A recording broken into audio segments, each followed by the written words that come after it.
Bon dia alegria, t'as tout bien. Bienvenue dans cette vidéo vlog. Aujourd'hui, c'est jour de déménagement.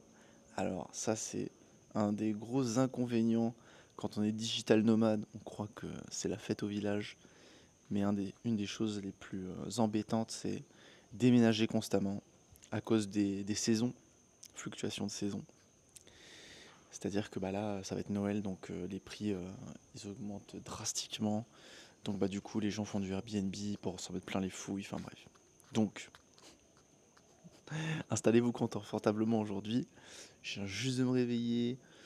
Je me suis servi un petit cacao-cito. Alors, on va parler de ce cacao-cito parce qu'on en a parlé pas mal. Donc, installez-vous confortablement. Je vais parler lifestyle, nutrition. Et j'ai quelques annonces à faire. J'ai quelques petites choses vachement personnelles à vous partager. Raison aussi pour laquelle j'ai pas beaucoup posté ces derniers temps sur Marco Pois Chiche. Donc voilà, installez-vous, prenez votre temps. Je vais vous faire un petit tour du propriétaire. Donc on va commencer bien sûr. Donc on payait 1600 € ici. Bon, c'est le Beans. C'est le Beans. On s'en va là. Donc on payait 1600 € ici. Et on avait une vue quand même assez incroyable. Vous avez les petites montagnes là-bas et tout. Franchement, c'était grave stylé. 800 € chacun, voilà. On va dire, je crois que c'est à peu près ça. 750. On avait une cuisine sympa. I can come in, chérie? Bon. Lollipop qui a je ne sais combien de choses à arranger, évidemment. Alors, voyez ici, c'est une vibe. Hein. Ici, regardez ce bain, les amis. Attendez, il faut que je vous montre ça parce que, quand même, prendre un petit bain ici, ça fait rêver, non? Ah non, franchement, c'était un bon space. Et c'est la première fois que je vis juste avec ma chérie depuis 2021. Donc quand même, ça faisait 3 ans que je m'étais pas autant commit. Vitamine D. Bon, elle va prendre 10 ans pour Pâques. Donc voilà les amis, je ne vais pas vous montrer ma chambre parce que c'est un beans complet. Je rigole, je vais vous montrer ma chambre. Et après, promis, on s'installe avec le petit cacao qui est servi là, qui nous attend. Vous voyez la différence quand même. Ouais, franchement, je vais laisser la meilleure chambre, j'avoue. Vous voyez, ici, c'est un peu plus... voilà, le pilier pour faire les vidéos. Alors ouais, vous allez vous dire, mais attends, je l'ai rien vu publier ces derniers temps. Bah en fait les amis, j'ai commencé une chaîne secondaire parce que l'inspiration créative que j'ai en ce moment, l'élan créatif, l'élan qui me motive, qui me passionne en ce moment, eh bien il est sur ma chaîne secondaire, genre qui s'appelle Malentendu. Alors Malentendu, je me rends de plus en plus compte que ça va pour les deux en fait. Ça peut être femme entendue aussi parce que j'ai l'impression que ce que je partage c'est valable pour tout le monde. Et donc voilà les amis, je me suis mis... en fait, j'ai réalisé un truc super important, je pense à mon sens, c'est que en fait les personnes, la majeure partie des gens euh, sont dans des problèmes relationnels, que ce soit avec nos amis, que ce soit avec notre famille, ou dans nos relations amoureuses. Et du coup j'ai l'impression que ça c'est le plus gros frein aujourd'hui au fait que les gens fassent leur transition végétale. Parce qu'effectivement il y a beaucoup de gens qui ont cette passion de la justice animale et qui prennent action immédiatement. Et puis il y a ceux qu'on énerve, les végétariens, végétaliens surtout. Vegan, c'est tellement une mauvaise connotation, même végétarien. Mais végétarien, c'est plus, ça a tendance à être plus cool. Mais végétalien, vegan, c'est le pire. Pourquoi? Parce qu'en fait, les gens savent au fond d'eux que ce qu'ils font aux animaux, c'est pas bien. Voilà, on va dire, c'est mal. Ils le savent. Ils savent que si vraiment à réfléchir, si vraiment ils étaient honnêtes envers eux-mêmes, bah, ils choisiraient un style de vie où ils feraient pas de mal aux animaux. Ok, bien sûr. Le souci étant que,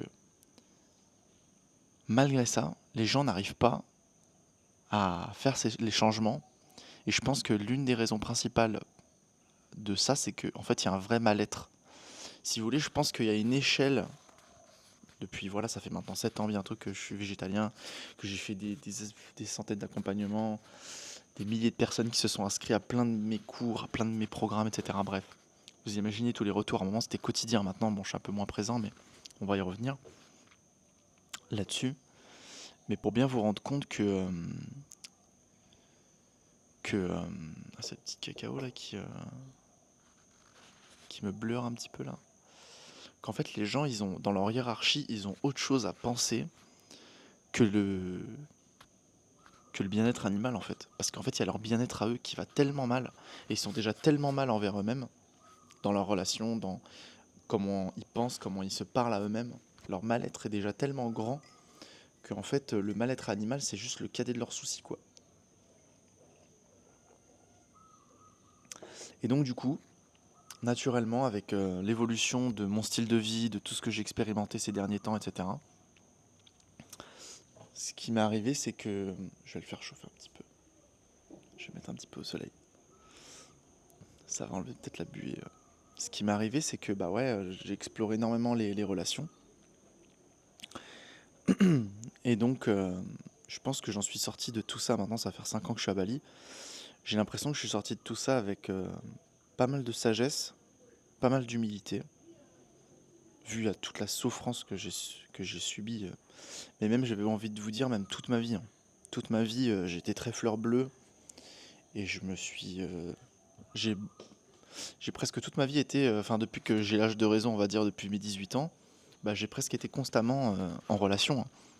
Je suis presque tout le temps en relation, dans des relations. Et au final, au bout de quelques années, ça finit par capoter pour X ou Y raison. Et donc voilà, en fait, tout ça, ça m'a fait grandir. En fait, tout ça, j'ai réalisé que ça n'arrivait pas euh, pour me faire du mal. En fait, je me suis dit, mais oui, en fait, tout ça, en fait, j'ai besoin de vivre autant d'expériences et dans un temps aussi court et que ce soit aussi condensé, etc., etc. Pourquoi? Pour que je puisse un jour prendre la parole. Donc c'est comme ça que j'ai interprété les messages de tout ce qui m'est arrivé dans ma vie, c'est qu'en fait, un jour, je puisse partager ce que j'ai vécu et toutes les leçons que j'en ai tirées, eh bien, les partager ces leçons avec vous. Et donc c'est ce que je fais sur Malentendu, c'est ma chaîne secondaire, donc je mettrai le lien en description pour les curieux. Et regardez un petit peu ce que je partage. Euh, je pense que c'est très, ouais, c'est très analytique, c'est très, peut-être un petit peu trop mental, mais bon, c'est dans la société dans laquelle on vit en ce moment. Et puis ça, je pense qu'il y a beaucoup d'informations, et je back l'information avec, avec du cas pratique. Tout le temps. C'est tout le temps des histoires. Tout le temps, j'ai tout le temps des histoires qui m'arrivent et auxquelles je peux raconter. Donc je suis constamment, voilà, en fait j'ai pris des notes toutes ces années, c'est ça que je voulais vous dire aussi. En fait depuis que je vis à Bali, j'ai commencé à prendre des notes, parce que j'ai senti à un moment le pool créatif. Donc ce que je partage, voilà, c'est très, bah, c'est des informations, je pense que vous trouverez nulle part ailleurs. Euh, voilà, j'ai fait comme quand j'ai fait avec Vegaya, j'ai pris mon tableau, j'ai commencé à écrire. Des fois je partage un petit peu mes pensées, je vais à un lieu pas loin d'ici, Pyramid of Chi, et j'aime partager ce qui me passe par la tête, mais je me suis rendu compte que ces vidéos, bah, c'est le genre de vidéo où les gens après vont venir se moquer de moi, parce que, et j'ai déjà été repartagé dans des chaînes et tout. Pourquoi? Parce que bah, je partage ma pensée un petit peu comme elle me le vient, et c'est vrai que je dis des choses aussi qui sont des bêtises des fois, enfin pas des bêtises, mais je dis ça avec humour, et puis je dis ça en mode en rigolade, et presque je me moque un petit peu, et ça me met hors de ma véritable trajectoire, on va dire. Donc du coup les gens en profitent pour se moquer, et du coup mais du coup, c'est très novateur ce que je partage. Je pense que voilà, c'est des pensées qui moi, me viennent parce que vraiment, j'ai presque fait que ça à temps plein. J'ai envie que vous vous rendiez compte, mais dès que j'ai fini de créer Vegaia et que j'étais dans cette mouvance folle de voilà Barcelone, végétalien à fond, et bien que ma relation déjà à ce moment-là, j'étais quand même avec Lolo depuis 5 ans, hein. C'était déjà, il y avait déjà plusieurs choses, bah, très intéressantes à partager, bien sûr. Ben voilà, je me suis retrouvé ici et j'ai fait que ça presque. J'ai fait que ça. Je me suis formé à la nutrition et j'ai fait des relations. Je n'ai fait que ça. Et la majeure part, la raison pour laquelle, quand vous dites mais qu'est-ce qu'il fait Marc en ce moment, où est-ce qu'il est, ne vous posez plus la question. Vous savez, j'étais dans le tourment relationnel et j'étais à fond en train d'explorer ou en train de process, d'essayer de comprendre, d'échanger. Et voilà, j'étais dans cet apprentissage-là. Donc j'ai tout mis dans malentendu. Et, euh, et voilà, je voulais vous partager un petit peu ça aujourd'hui autour de mon cacaocito. Donc voilà. Je vais faire une petite série de vidéos, donc je vais poser celle-ci pour pas que ça dure trop longtemps. Et puis je vais passer à un autre sujet, donc je vais vous partager ça.